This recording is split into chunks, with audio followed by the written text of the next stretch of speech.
ஆண்டவர் உலக ரட்சகருமாகிய இயேசு கிறிஸ்துவின் நாமத்தினாலே அன்பின் வாழ்த்துக்களை தெரியப்படுத்திக் கொள்கிறோம்.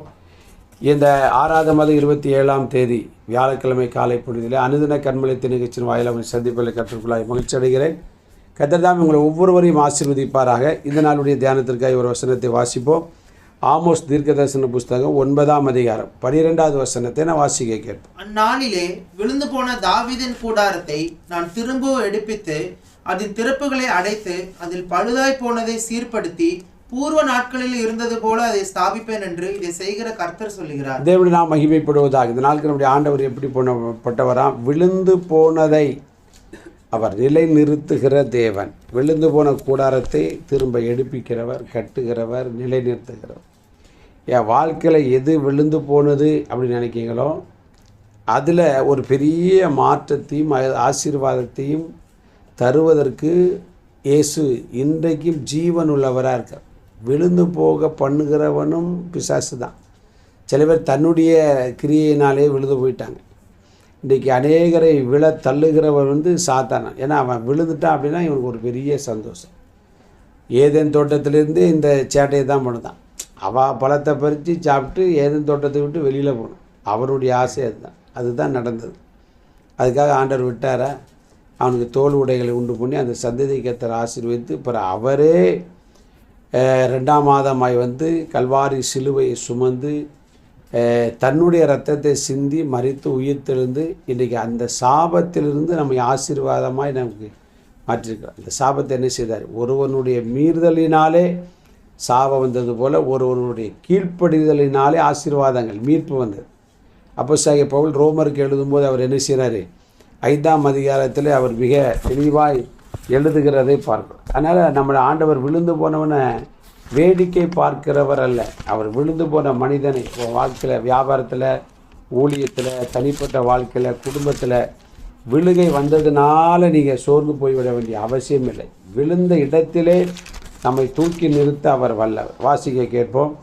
5:18 வாசிப்போம். ஆகையால் ஒரே மீறுதலினாலே எல்லா மனுஷருக்கும் ஆக்கினைக்கு ஏதுவான தீர்ப்பு உண்டானது போல ஒரே நீதினாலே எல்லா மனுஷருக்கும் ஜீவனை அளிக்கும் நீதிக்கு ஏதுவான தீர்ப்பு ஒரே ஸ்தோத்திரம் நீதியினாலே அப்படி கிடைச்சது. அடுத்த வசனத்தை வாசிக்க கேட்போம். அன்றியும் ஒரே மனுஷனுடைய கீழ்ப்படியாமையினாலே அநேகர் பாவிகளாக்கப்பட்டது போல ஒருவருடைய கீழ்ப்படிதலினாலே அநேகர் நீதிமான்களாக்கப்படுவார்கள். ஒரு மனுஷன் கீழ்ப்படியாமையினாலே விழு தள்ளப்பட்டார். ஆனால் இயேசு கீழ்ப்படிந்த போது விழுந்தவன் நிமிர்ந்து நின்ட்டான். அதான் தாவீது சொன்னால், அவர்கள் முறிந்து விழுந்தார்கள், நாங்கள் எழுந்து நிமிர்ந்து நிற்கிறோம். கவலைப்படாங்க. உங்கள் படிப்பில் விழுந்து போயிட்டீங்களா? கவலைப்படாங்க. திரும்ப கர்த்தர் உங்களுக்கு என்ன செய்வார்? படிப்பில் நல்ல ஸ்கோர் பண்ணுறதுக்கு, நல்ல மார்க் எடுக்க கர்த்தர் உதவி செய்ய. வியாபாரத்தில் விழுந்து போனீங்களா? வியாபாரத்தை ஞானமாக நடத்ததுக்குரிய கிருபைகளை தாவீதின் தேவன் உங்களுக்கு நிச்சயமாக தருவார். குடும்பத்துடைய கட்டுமான பணி ஓஞ்சி போச்சியா? குடும்பம் சிதறப்பட்டு கவலைப்படாங்க. திரும்பவும் ஆண்டவர்கிட்ட சரண்டர் ஆகுங்க. உங்கள் குடும்பத்தை எடுப்பித்து கட்டுவதற்கு நம்முடைய ஆண்டவர் ஜீவனுள்ள தேவனாக இருக்கிறார். விழுந்து போனான் தாவீது ஒரு காலத்தில். ஆனால் அவனை திரும்ப எடுத்து நிறுத்தி மரண பரிந்த கர்த்தருக்காய் வைராக்கியமாய் வாழ்வதற்குரிய ஒரு நல்ல வாழ்க்கையை கொடுத்தவர் நம்முடைய தேவன் அல்லவா? உன் வாழ்க்கையில் எந்த நிலைமையில் இருந்தாலும் சரி, எந்த கடலில் பேதுரு மூழ்கினானோ அதே கடலை நின்று சத்தப்பட்டப்பா என்னை காப்பாற்றுங்க சொன்னபோது விழுந்து போன அதே கடலை தூக்கி நிறுத்தி அவனை திரும்பவும் நடக்க வைத்து அவனை என்ன செய்த? படகில் கொண்டு ஏற்றினவர். இன்றைக்கு ஜீவன் உள்ளவராக இருக்கிறார். விழுந்து போனவனை வேடிக்கை பார்க்கிற தேவனல்ல, விழுந்து போகிறவனை நிலை நிறுத்தி அவனை உயர்த்தி அவனை வாழ வைத்து அவனை ஆசீர்வதிக்கிற தேவன் நம்முடைய தேவன். அதனால் விழுந்து போனதையே நீங்கள் நினைக்காதீங்க.